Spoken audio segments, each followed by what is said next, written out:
तन्वी सत्यवंशी मुले. मी आता 7वी मध्ये शिकते. तिरंगा आमचा मान आहे, पराक्रमाची गाण आहे, भारताची शान आहे. तिरंगा आमचा प्राण आहे, तिरंगा आमचा प्राण आहे. सन्माननीय व्यासपीठावर मान्यवर, वंदनीय गुरुजनवर आणि माझ्या प्रिय मित्र मैत्रिणींनो, आज 26 जानेवारी हा दिवस आपण भारतीय प्रजासत्ताक दिन म्हणून साजरा करीत आहोत. या निमित्त सर्वप्रथम तुम्हा सर्वांना भारतीय प्रजासत्ताक दिनाच्या खूप खूप शुभेच्छा. आज 26 जानेवारी 1950 रोजी आपल्या देशाचे संविधान अंमलात आले. भारतरत्न डॉक्टर बाबासाहेब आंबेडकर हे भारतीय संविधानाचे शिल्पकार आहेत.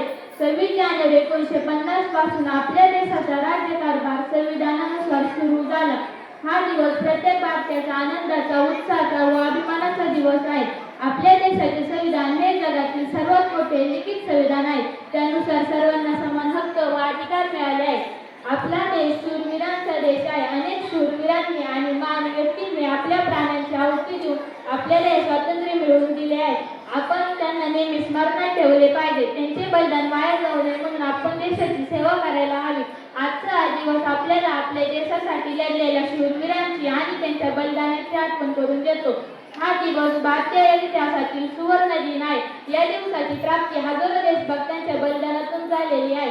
आपण आपल्या संविधानाचा नेहमी आदर केला पाहिजे. एवढेच बोलून मी माझे भाषण संपवते. जय हिंद. जय महाराष्ट्र.